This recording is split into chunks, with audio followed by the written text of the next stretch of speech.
버추얼 휴먼을 현재 대표님께서도 만들고 계시지만 다른 대표적인 회사들은 또 어디가 있을까요? 가장 유명한 곳은 아무래도 이제 로지라고 하는 네. 아주 우리나라에서 기념비적인 버추얼 휴먼이죠. 네. 가장 빠르게 화제가 되기도 했고 가장 인기도 지명도가 높고 그래서 인지도가 일단 제일 높죠. 이 로지를 만든 로커스 X라는 회사가 있어요. 그래픽 전문 기업이고요. 뭐 광고도 하시고 뭐 시네마틱 드라마도 만드시고 그 다음에 메이브라고 혹시 아시나요? 메이브 들어봤어요. 그 네. MBC 음악 중심에도 출연을 했었기 때문에 또 화제가 됐었는데요. 네. 애니메이션 캐릭터 타입으로 만들어지긴 했지만 굉장히 고퀄리티고 퍼포먼스도 너무 뛰어나고 노래도 너무 좋아요. 판도라라는 곡으로 이제 뮤직비디오가 나와 있어요. 네. 근데 글로벌로 꽤 많이 화제가 됐고요. 그 메이브를 만든 메타버스 엔터테인먼트라는 회사가 있고요. 그 다음에 아포키라고 하는 들어봤어요. 그리고 해외에서는 이제 릴 미켈라라는 미국 캐릭터가 있는데 네. 그 캐릭터를 만든 브러드라고 하는 회사가 있어요. 미국 회사. 네. 거기가 꽤 유명하고요. 그 다음에 일본에는 이마라고 하는 그 캐릭터가 이케아 광고 모델로 되게 화제가 됐었거든요. 지금도 되게 힙하게 활동하고 있어요. 그 이마를 만든 AWW라는 회사가 있습니다. 거기도 그래픽 전문 기업이고요. 그 다음에 영국의 슈드라고 하는 그 버추얼 모델이 있어요. 저 이 슈즈는 봤던 것 같아요. 네. 인스타에서 지나가다가 봤던 것 같아요. 로지하고 콜라보를 한번 했었고요. 저 네. 그것도 뭔가 스쳐 지나가듯이 봤던 것 같아요. 진짜 아름다운 흑인 캐릭터예요. 네. 네네, 슈퍼모델이고요. 그 슈드를 만든 더 디지털스라는 회사가 있어요. 그 회사는 이제 그래픽 전문이기도 한데 아예 이런 버추얼 인플루언서들을 만들어서 캐스팅 에이전시 같은 그런 사업을 합니다. 모델 에이전시 같은 사업을. 그래서 그 회사 사이트 들어가보면 되게 재밌어요. 다양한 버추얼 휴먼들이 있어요. 진짜 모델 에이전시처럼. 네네. 거기서 이제 골라서 섭외하고 똑같이. 네네. 네. 그럼 이제 뭐 AI, 버추얼 휴먼, 요즘엔 인플루언서들도 많이 나오고 있고 또 앞서 저희 말씀을 듣다 보니까 예뻐지고 싶어 하는 그런 분들이 의뢰를 많이 하신다고 네. 말씀을 해주셨잖아요. 네네. 근데 사람들이 의뢰를 할 때 이렇게 북캐릭터라고 하죠. 네네. 부캐를 만드는 그 이유에 대해서도 대표님께 설명을 해주거나 그런가요? 네네네. 아무래도 저희가 홈페이지에 아예 공지를 넣었어요. 그러니까 너무 많은 분들이 문의를 해주시니까 네. 아직까지는 개인들이 이거를 작정하고 나쁜 데에 쓰려고 하면 저희가 막기가 어렵기 때문에 모든 콘텐츠를 검수한다는 것도 어렵잖아요. 네. 그래서 지금은 B2C로 직접 서비스를 할 수 없습니다 라고 아예 홈페이지에 대문에 저희가 올려놨는데 네. 그럼에도 불구하고 이메일이 와요. 그래서 그분들은 그만큼 절절한 거죠. 어떤 부분을 가장 절절해 하시나요? 그 예능 프로그램 중에 렛미인이라고 기억하세요? 네네. 네, 기억해요. 성형을 해주는. 네. 그러니까 사람들이 사실 성형이다라고 얘기하면 많은 분들이 조금 저급하게 보시는 시각이 있어요. 뭐 외모지상주의냐, 뭐 그렇게 예뻐지려고 하냐 이러면서 안 좋게 보시는 시각도 분명히 있는데 누군가에게는 그냥 니즈일 수도 있지만 누군가에게는 페인 포인트예요. 외모라고 하는 거는. 그쵸. 그냥 타고난 것 자체가 정말 우울하게 생겼다라는 평가를 받는 분의 경우에는 그게 엄청난 스트레스가 되고요.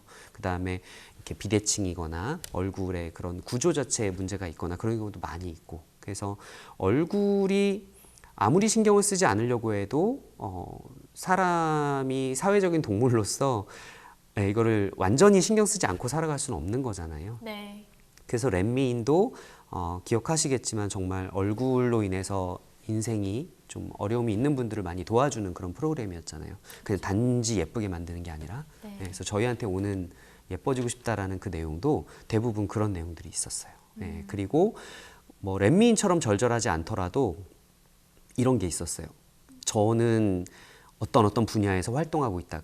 이미 그 분야도 엔터 분야예요. 근데 본인이 드러나진 않는 엔터 분야인 거예요. 근데 사실 자기는 굉장히 재밌는 사람이고 정말 끼 있고 친구들하고 놀면 친구들이 완전 뒤집어지고 그래서 나는 카메라 앞에 나가고 싶은데 이게 어릴 때 뭔가 외모에 대한 그게 있었던 거예요. 그래서 카메라 앞에 나가기가 너무 두렵다. 근데 만약에 내 얼굴을 가려준다고 하면 잘할 자신이 있다. 그래서 혹시 해줄 수 있냐? 네, 그래서 이게 이제 아름다움, 좀 원하는 얼굴을 만들고자 하는 그 니즈 쪽이 이런 문의가 많이 있었고요. 그다음에 또 하나 제가 아까 익명성의 효용 가치라는 걸 하나 네. 말씀드렸었잖아요. 이쪽도 적지 않아요. 익명성이요. 익명성을 어떻게 잘 활용할 수 있을까요? 예를 들어 고발하고 싶은 컨텐츠를 만들고 싶은 분들, 아, 예, 뭐 시사 관련한 정치, 그런 건가요? 시사 그리고 뭔가 아, 부당한 거를 공격하고 네. 싶어하는 분들 있잖아요. 정의감에. 가면 유튜버 이런. 그렇죠. 네. 네, 그런 개념으로 접근하고 싶어하는 분들이 있어요. 근데 이제 가면 쓰고 나오면 되지 않느냐. 근데 신뢰감을 준다라는 면에서는 아무래도 리얼 페이스로 하는 게 훨씬, 그래서 가상 얼굴인데 이제 표정이 살아 있으면 훨씬 더 거기에서 긴밀한 인터랙션과 감정 전달이 될 거라고 보는 거죠. 좀 재미있었던, 결국 못 해드리긴 했지만 좀 네. 재미있었던 그 문의 중에 하나가 계속 기억이 궁금해요. 나는 게 네. 이분이 경찰이셨어요. 형사, 예, 강력계. 대박. 예, 그래서 우리나라 국민들이 다 알만한 흉악범들을 검거했던 사례가 많이 있으신 거예요. 근데 이분이 형사를 이제 그만두셨고 네. 이제 자영업을 하나 시작하셨고 부업으로 유튜버를 해보고 싶다. 내가 활동했던 그 검거했던 내용들이 너무 흥미진진하고 스릴 넘치고 재밌다. 나는 또 말솜씨도 좋다. 그래서 유튜브를 하고 싶은데 내가 경찰을 그만뒀다. 형사를 이제 안 한다라는 거를 유튜브를 보고 아, 범죄자들이 예, 원한을 많이 샀기 때문에 특정하고 찾아올까 봐 겁난다. 내 가족이 해코지 당할까 봐 겁난다. 네. 그래서 가상 얼굴로 만들어줄 수 있느냐. 그런 인플루언서도 그렇고 유튜버도 그렇고 이제 가상 인물을 사용을 해서 활동을 하고 싶다. 뭐 원래 그냥 유튜버 하셨던 분이 그럴 수도 있지만 시작 자체를 그냥 버추얼 휴먼으로 하고 싶으신 분들도 있잖아요.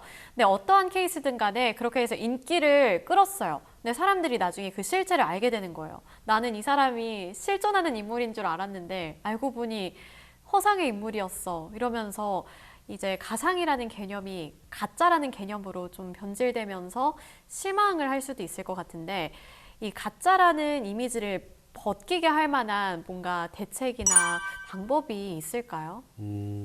사실 저는 그건 본질적으로 그 문제를 해결해야 된다라고 보지는 않아요. 네. 그 문제는 해결해야 될 문제가 아니라 오히려 다르게 해석할 수 있는 문제라고 저는 봐요. 어떤 의미냐면 대중들이 펭수를 좋아하잖아요. 네. 네, 펭수의 그 탈 뒤에서 그 매력적인 페르소나를 연기해 내셨던 그분의 실제 성격이 많이 들어가 있잖아요. 그렇죠. 근데 그분이 실제 드러났다고 해서 펭수가 아닌 게 아니잖아요. 펭수는 사실 펭수대로 사랑을 받잖아요. 펭수의 탈을 쓴 인간이었던 그렇죠. 거죠. 그래서 결국에는 이제 멀티 페르소나 개념으로 좀 접근을 해보면 하나의 배역이었다.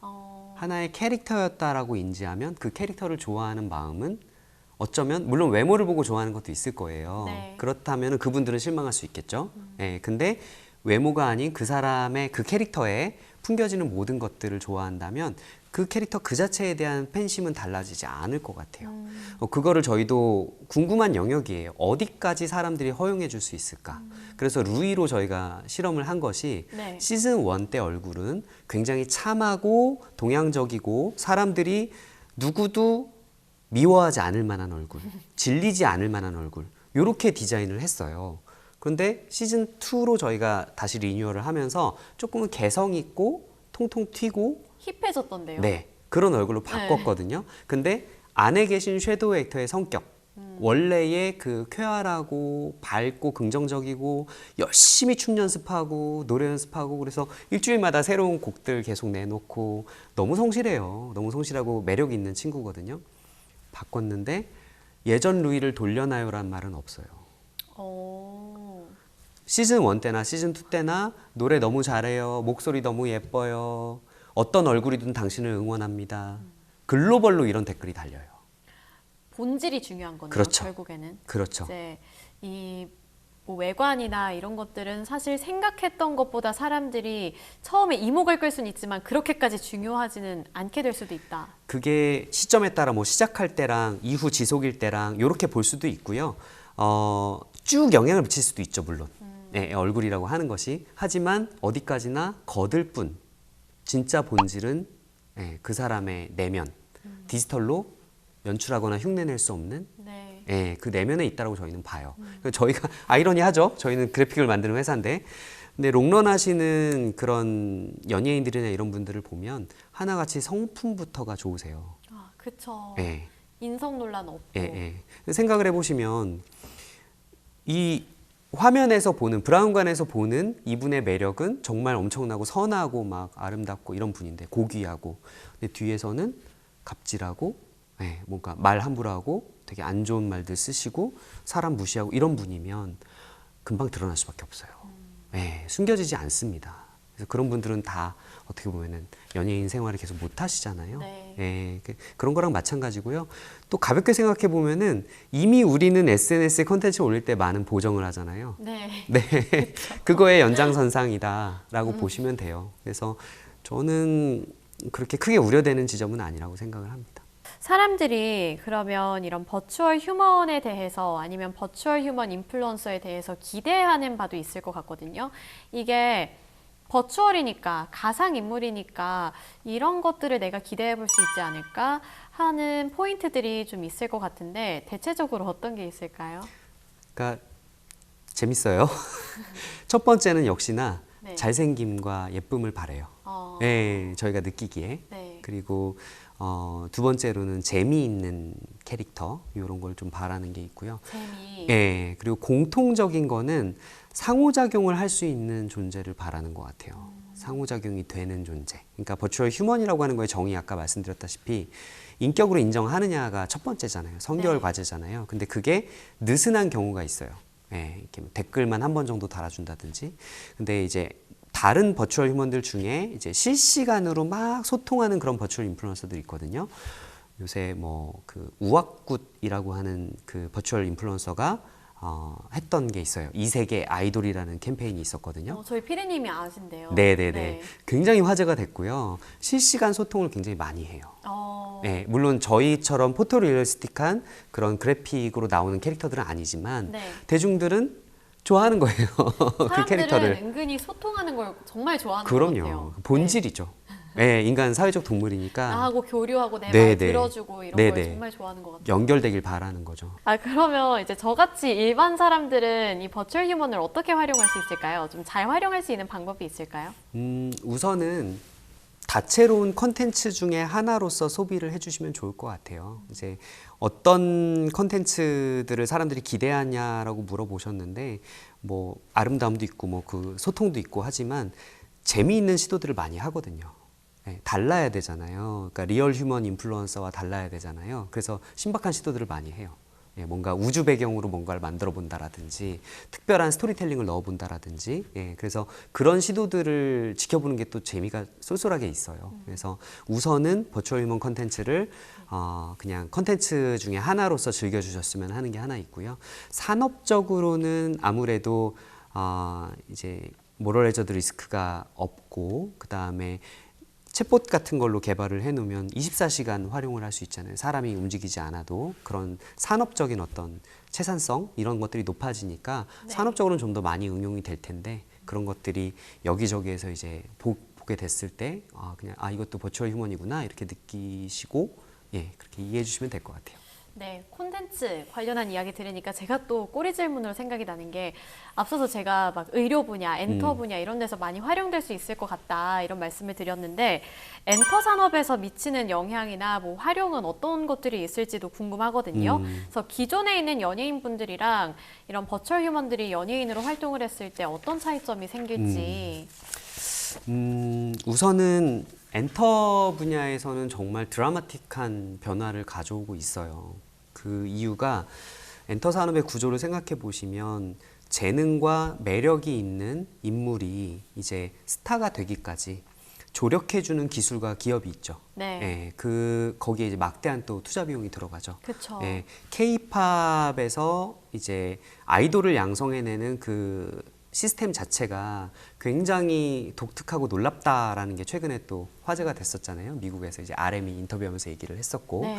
예, 그래서 그런 기술, 그런 노하우, 기업의 투자 이런 것들이 크기 때문에 아무래도 연습생 시절 또 아직 이제 신인일 네. 때는 기술과 기업 쪽에 이제 무게 중심이 가 있습니다. 그쪽 주도적으로 프로젝트가 추진이 되죠. 근데 셀럽이 뜨면 성장하고 인기를 얻으면 이제 돈이 막 벌리기 시작하면 이 무게 중심이 옮겨가요. 아티스트 쪽으로. 네. 팬들이 지지하니까. 예. 그리고 이분의 고유의 재능, 그 훈련을 통해서 키워낸 아주 뛰어난 가창력과 뭐 센스와 유머와 뭐 이런 것들이 이분 아니면 안 되잖아요. 그렇죠. 예, 사람들이 기획사를 사랑하는 게 아니라 이분을 사랑하는 거잖아요. 그러다 보니까 무게중심이 옮겨가요. 근데 그러다 보면 비즈니스적으로 좀 더 다양하게 사용할 수 있는, 만약에 IP로만 본다면 이 IP를 활용해서 다양한 부가가치를 낼 수 있는 프로젝트들이 많은데, 개인의 성향, 취향, 어떤 본인이 원하는 것 아닌 것 이런 거에 따라서 활용하지 못하는 경우가 많이 생길 수 있죠. 네, 그래서 그 부분에서 굉장히 로스가 많아요, 사실. 산업공학적인 관점에서 보면, 네. 이렇게도 활용할 수 있는데, 이렇게 하면 대박인데 이런 것들이 무산되는 게 굉장히 많아요. 예를 들어서 이건 제가 직접 경험한 겁니다. 네. 정말 대박이 난 드라마가 있었어요. 그래서 그 드라마의 IP를 기반으로 해서 부가사업을 만들자. 예를 들어 세트장을 만들고 이 세트장에 이제 사람들이 구경 오고 테마파크처럼 이용하게 만들자. 이런 아이디어가 있었고, 해외에서 그런 테마파크를 만들 테니 IP를 달라. 이제 권리를 달라라고 이제 정말 러브콜이 많이 왔었어요. 네. 근데 이게 추진이 안 됐어요. 왜요? 드라마를 만들 때 참여하셨던 기업들, 이제 투자했던, 네. 보통 이제 SPC를 세워가지고 거기에 돈을 모으고 그걸 가지고 제작을 하고.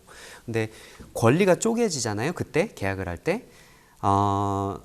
새로운 비즈니스였던 거예요. 사전에 합의되지 않은. 그래서 그거를 하려면 요 참여한 파티들의 동의를 다 받아야 돼요. 근데 제일 동의받기 어려운 게 연예인들 소속사인 거예요. 네. 스타가 마음에 들지 않으면 안 하는 거예요. 스타가 거부하면은 소속사도 어쩔 도리가 없는 거네요. 그게 현실입니다. 네. 그런 한계점을 버추얼 인플루언서들은, 소속사가 사실 그 인플루언서고 IP를 네, IP를 갖고 있고, 네. 그러다 보니까 활용을 더 자유자재로 할 수 있는 네. 그런 장점이 있기 때문에 네. 새로운 게임 체인저가 될 수 있다. 네. 네, 알겠습니다.